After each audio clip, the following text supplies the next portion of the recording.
اور جس دن تمام صحیفے کھول دیے جائیں گے، کتاب کھول دی جائے گی، دنیا کی زندگی کے سارے اعمال سامنے آ جائیں گے، جب کتاب کھول کر بیان کر دی جائے گی، اقرا کتابک کفی بنفسک اليوم حسیبا، اے بندے تو اپنی کتاب لے، تیرا رجسٹر لے، تیرا اعمال نامہ لے، پڑھ لے۔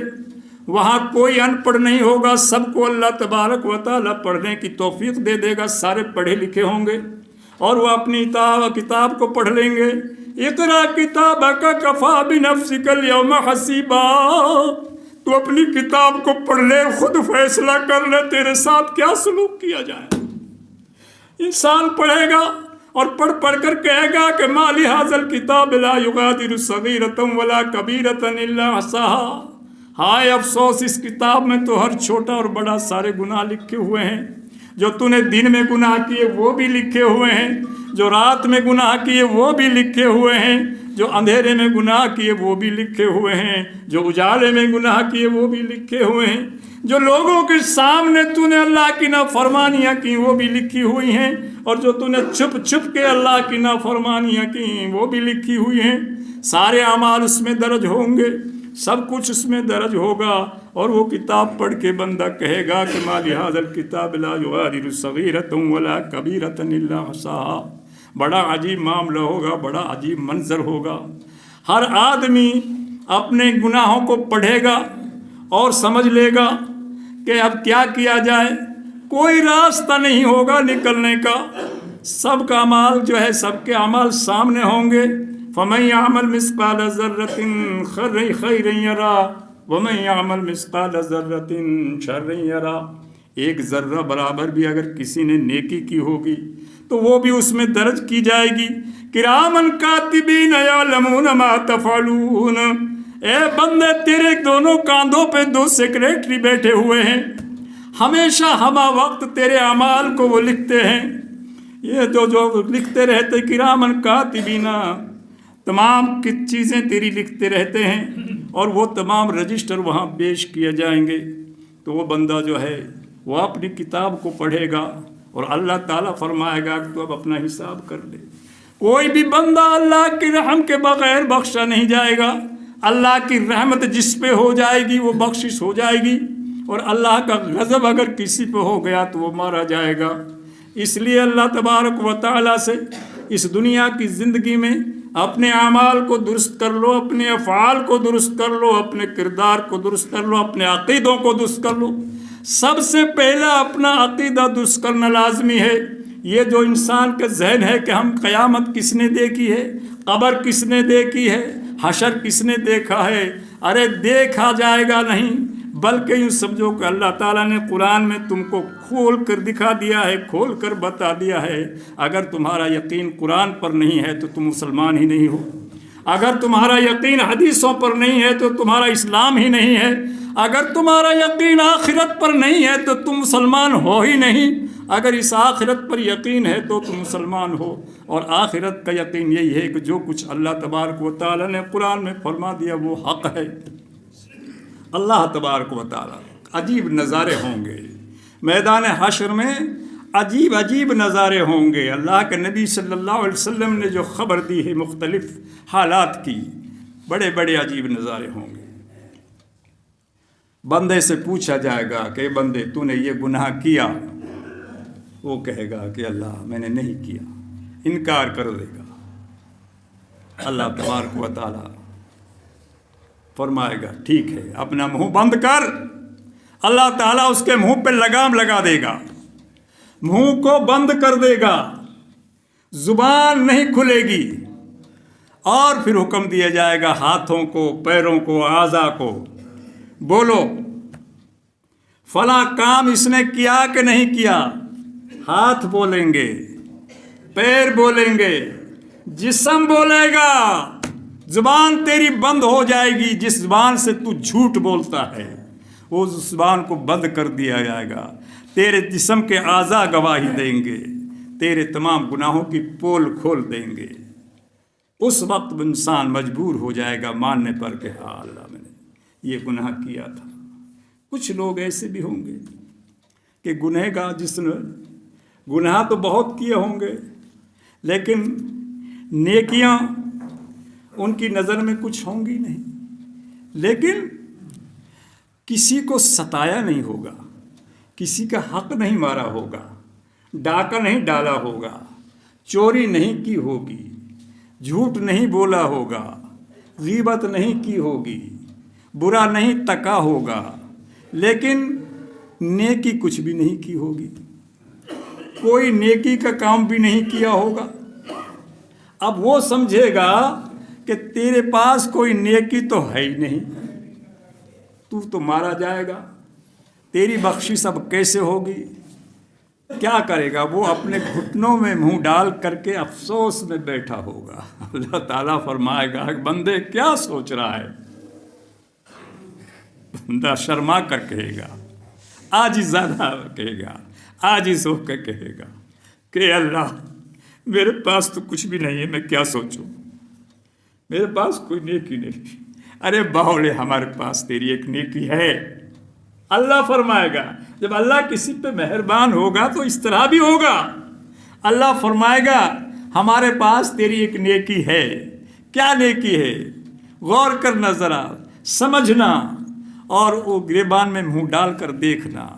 اللہ فرمائے گا کہ تو نے میرے ایک بندے کو ایک گناہ کرتے ہوئے دیکھا تھا، تیرے سامنے میرا ایک بندہ ایک گناہ کر رہا تھا،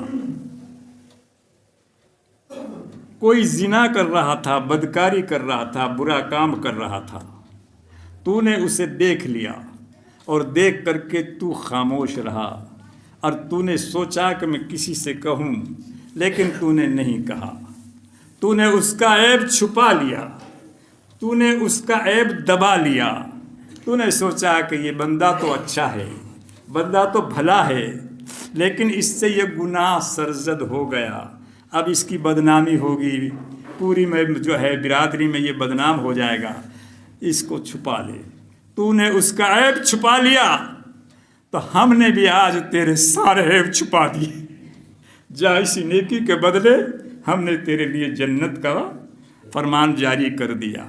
محترم دوستو، ایک مسلمان کو بدنام کرنا اور اس کے عیبوں کو اجاگر کرنا، اس کے عیبوں کو اچھالنا، یہاں تک کہ جو عیب اس نے کیے ہی نہیں وہ عیب اس پر لگا کر کے اس کو کسی بھی طرح جو ہے بدنام کرنے کی کوشش کرنا، جھوٹے الزام لگانا، یہ سنگین جرم ہے، کوئی معمولی گناہ نہیں ہے، یہ چھوٹا گناہ نہیں ہے۔ کسی ایمان والے پہ، اہل اسلام پہ، یا کسی پر بھی کوئی جھوٹا عیب لگانا، جھوٹا عیب لگا کر کے اس کو بدنام کرنے کی کوشش کرنا بہت بڑا گناہ ہے۔ یہ عام رواج ہے ہمارے اندر، یہ عام بیماری ہے ہمارے اندر کہ ہم ڈھونڈتے پھرتے ہیں ایک دوسرے کے عیبوں کو، کہ کسی کا کوئی عیب ہمیں نظر آ جائے اور ہم اس کو پوری دنیا میں اچھالتے پھریں، اس کو بدنام کرتے پھریں اور اس کی جو ہے اظہار کرتے پھریں۔ یہ بہت بری عادت ہے، یہ بہت بڑا گناہ ہے۔ اللہ تبارک و تعالیٰ نے ایسے گناہوں کی پاداش میں کل قیامت کے دن ہمیں ایسا نہ ہو کہ جنت کے بجائے دوزخ میں پھینک دیا جائے۔ اس لیے جو اللہ تعالیٰ نے یہ فرما دیا کہ قیامت ہوگی، ضرور ہوگی، لازمی ہوگی۔ اَيَحْسَبُ الْإِنسَانُ أَن لَّن نَّجْمَعَ عِظَامَهُ، ایک جگہ اللہ تعالیٰ قرآن پاک میں فرماتا ہے اَيَحْسَبُ الْإِنسَانُ أَن لَّن نَّجْمَعَ عِظَامَهُ، کیا انسان یہ سمجھتا ہے کہ ہم ان ہڈیوں کو جوڑ نہیں سکیں گے؟ جو انسان مر جاتا ہے، مرنے کے بعد قبر میں وہ گل جاتا ہے، سڑ جاتا ہے، بس اس کی ہڈیاں رہ جاتی ہیں، ان ہڈیوں کی بھی راکھ بن جاتی ہے، خاک بن جاتی ہے۔ اللہ نجمع عظاما، اللہ تعالیٰ فرماتا ہے کیا ہم ان ہڈیوں کو جوڑ نہیں سکتے؟ بلا قادرین علی نسوی بنانا، اللہ فرماتا ہے ہم ایک پوروے کو آپس میں جوڑ دیں گے، پوروے سے پوروے کو آپس میں جوڑ دیں گے۔ انگلی کی اگر 10 ٹکڑے ہو گئے ہوں ڈیکے تو ان سب کو جوڑ دیں گے اور سب کو بنائیں گے اور سب پر گوشت چڑھائیں گے، سب پر چمڑی چڑھائیں گے اور سب کو بالکل مجسم بنا دیں گے۔ اللہ تبارک و تعالیٰ نے پریکٹیکل میں اپنی مخلوق کے ساتھ ایسے معاملات قید کر کے دکھا دیے۔ اللہ کے نبی ایک ایسے گزرے ہیں کہ جن کو ان کے سامنے 100 سال کے مردے کو زندہ کیا، ان کے سامنے زندہ کر کے دکھا دیا. ایسے بہت سے حالات ہیں، بہت سے واقعات ہیں. تو یہ کہنا کہ قبر کس نے دیکھی ہے، حشر کس نے دیکھا ہے، قیامت کس نے دیکھی ہے، ارے بھائی دیکھنی پڑے گی، اس میں کوئی شک کی بات نہیں ہے. اس دنیا کی زندگی میں اپنے آپ کو سنبھال لو، سدھار لو، اپنے عقیدوں کو درست کر لو، اپنے عقیدوں کو صحیح کر لو. یہ عقیدہ ایمان اور اسلام کے خلاف ہے کہ ہم یہ کہہ دیں کہ قیامت کس نے دیکھی ہے. قیامت تو واقع ہو کر رہے گی، اس کا وقت مقرر ہے.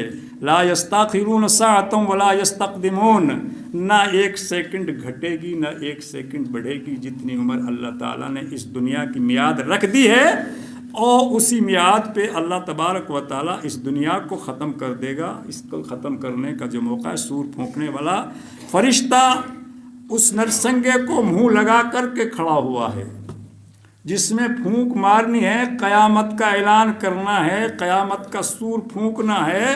وہ اسرافیل اپنے منہ کے لگا کے کھڑا ہوا ہے، اس کو تیار. آج بھی کھڑا ہوا ہے، پہلے سے بھی کھڑا تھا، اور وہ اس وقت تک کھڑا رہے گا جب تک اس کو حکم نہیں ہوگا اللہ کا. جب اللہ کا حکم ہو جائے گا کہ اب اس میں سور پھونک دے، تو وہ آواز لگا دے گا، سور پھونک دے گا، اور قیامت واقع ہو جائے گی. اور ایسے ہوگی کہ اس کی آواز اتنی سریلی ہوگی کہ ہر شخص اس کی طرف دھیان دے گا کہ یہ کیا آواز ہے. وہ آواز مشرق میں بھی، مغرب میں بھی، شمال میں بھی، جنوب میں بھی، سب جگہ ایک ساتھ سنی جائے گی. اس کے اسپیکر اللہ تعالیٰ دنیا کے چاروں کونوں میں پہنچا دے گا. دنیا کے ہر کونوں میں وہ آواز اتنی ہی تیز سنی جائے گی، اور پھر بڑھتے بڑھتے اتنی تیز ہو جائے گی، اتنی غضبناک ہو جائے گی کہ تمام لوگوں کے پردے کانوں کے پھٹ جائیں گے، دل پھٹ جائیں گے، دل شق ہو جائیں گے. پوری مخلوق ختم ہو جائے گی، پوری مخلوق مر جائے گی، اور اس طرح قیامت واقع ہوگی. اور یہ ہونے والا ہے، لازماً ہوگا. کب قیامت آ جائے اس کا کچھ پتہ نہیں ہے. آنن فانن میں قیامت آئے گی. لوگ اپنے کاموں میں مشغول ہوں گے، مصروف ہوں گے، سب اپنے کاموں میں لگے ہوئے ہوں گے. کسی کو کچھ پتہ نہیں ہوگا آج کیا ہونے والا ہے، اور اچانک قیامت آ جائے گی. اس قیامت کی تیاری کے لیے ہر وقت انسان اپنے آپ کو تیار رکھے، اور اس آخرت کی زندگی کے لیے ایک ایک لمحہ کو قیمتی سمجھے کہ یہ لمحہ میرا آخری لمحہ ہے، یہ دن میرا آخری دن ہے، اور یہ نماز میری آخری نماز ہے. یہ سوچ کر کے ہمیشہ انسان رہے گا تو انشاءاللہ وہ اپنے لیے کچھ ذخیرہ بنا سکے گا. اور اگر دنیا کی بھول بھلائیوں میں ہم ایسے ہی مشغول رہے تو قیامت آ جائے گی. اور قیامت کیا ہے؟ موت کا پروانہ ہی قیامت ہے. جس کو موت آ گئی اس کے لیے قیامت آ گئی. اور موت ہر وقت سر پہ تیار کھڑی ہے، کسی وقت بھی آ کر کے جو ہے موت کا فرشتہ دبا لے گا. حضرت موسیٰ علیہ السلام کے پاس موت کا فرشتہ آیا، اور آ کر کے موسیٰ علیہ السلام سے کہا کہ اللہ نے آپ کو بلایا ہے، میں موت کا فرشتہ ہوں. موسیٰ علیہ السلام تیز مزاج کے آدمی تھے، جلالی قسم کے آدمی تھے. اس نے کہا کہ پہلے سے کوئی مجھے پتہ نہیں، کوئی بات نہیں، یہ کوئی طریقہ ہے؟ میں نہیں چلے جائیے یہاں سے. کئی مورخین نے تو یہ بھی لکھا ہے کہ تھپڑ بھی مار دیا تھا. بہرحال اس کی کوئی حدیثی تصدیق تو ہے نہیں، لیکن یہ ہے کہ موسیٰ علیہ السلام نے اس کو واپس لوٹا دیا. وہ گیا اللہ تعالیٰ کے پاس. فرشتہ نے کہا کہ اللہ میاں، آپ کا نبی تو بڑا تیز مزاجی سے بات کرتا ہے، اور وہ تو کہتا ہے کہ میں تو نہیں مرنا چاہتا. کہ اچھا، کہ ہاں جاؤ، اور اس سے کہو کہ اپنا ہاتھ کسی بیل پر ہاتھ رکھ دے، اپنا پنجہ رکھ دے بیل کے اوپر، اور اس کے پنجے کے نیچے جتنے بیل کے بال آ جائیں گے، ہر بال کے بدلے 1 سال ہم اس کی عمر بڑھا دیں گے. یہی جا کر کے اسرائیل علیہ السلام نے کہہ دیا حضرت موسیٰ علیہ السلام سے. موسیٰ علیہ السلام نے کہا کہ پھر اس کے بعد کیا ہوگا؟ کہ اس کے بعد پھر آؤں گا. کہ پھر بھی مرنا ہے؟ کہ ہاں مرنا تو ہے ہی. کہ پھر تو ایسا کر دے اور کیوں کرے، ابھی لے چل. بھائی مرنا ہی ہے تو پھر جب بھی مرنا ہے اب بھی مرنا ہے. موت ہے تو پھر موت ہے ہی. اس لیے بھائی موت کا وقت مقرر ہے، ٹلا نہیں، ٹلے گا نہیں کسی کا بھی، نبی کا، نہ ولی کا، نہ پیر کا، نہ فقیر کا، نہ اچھے کا، نہ برے کا، نہ کافر کا، نہ مشرک کا، نہ مومن کا، نہ مسلمان کا. کسی کا وقت ٹلتا نہیں ہے. جب وقت آ جائے گا تو موت کا فرشتہ آ کر کے رہے گا بھائی موت آ جائے گی، اس کے بعد توبہ کے دروازے بھی بند ہو جائیں گے۔ جب موت کا فرشتہ آ جائے گا تو اس کے بعد توبہ کے دروازے بند ہو جائیں گے۔ اب کچھ کتنا ہی توبہ کر تلا کر کچھ نہیں چلے گا، اب توبہ کے دروازے کھولے۔ سب سے بڑا اللہ کا احسان، اللہ کا کرم، اللہ کا فضل یہ ہے کہ اللہ تعالیٰ نے اپنی توبہ کے دروازے کھلے رکھے ہیں۔